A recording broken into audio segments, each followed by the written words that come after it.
Oui, celui-ci a les bandes du débarquement, ces bandes qui avaient été peintes la veille du D-Day par l'ensemble des mécaniciens. C'est donc permettrait de reconnaître les avions alliés, ce qui est absolument fondamental. Il y a plusieurs.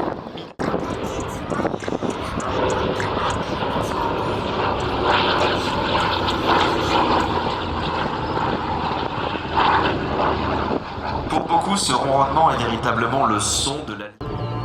Cet avion qui se présente sur votre droite nous fait l'honneur d'être présent aujourd'hui sur la base aérienne 123. Il nous arrive de Bretagne et c'est son premier meeting aérien.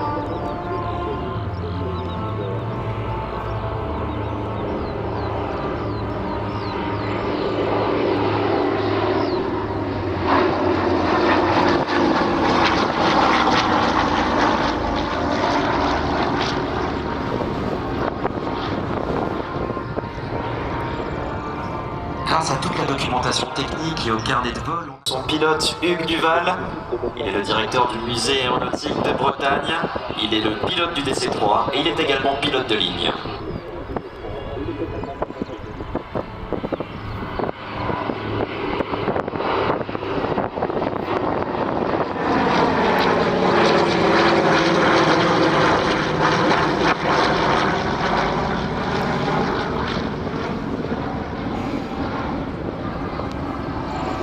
Plusieurs motorisations.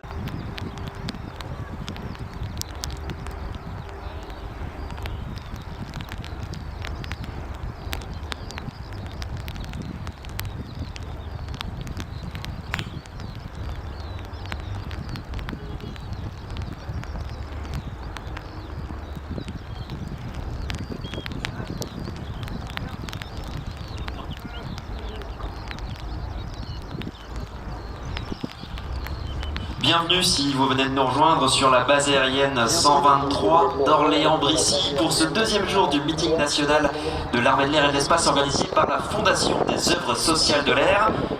On va commencer cette journée en brisant des clichés.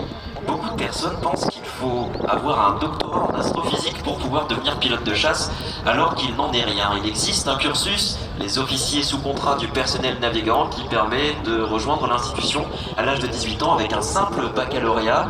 Et c'est votre cas, mon lieutenant. Bonjour. Et oui, bonjour. Donc pour vous présenter mon cursus, cursus anciennement EOPN, aujourd'hui OSC, personnel du navigant. Je suis rentré me concernant dans l'armée de l'air à 18 ans, justement, dans ce cas que vous venez de décrire.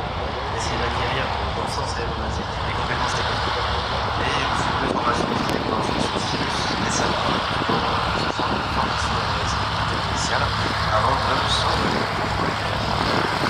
Et oui, de nombreux instructeurs de planeurs, qu'ils soient civils ou militaires, utiliseront cette petite allégorie un petit peu facétieuse de dire que dans un planeur, on pilote aux fesses. En réalité, on va se fier à nos sensations, et cet apprentissage pour vous, il est indispensable. On va éduquer son oreille interne.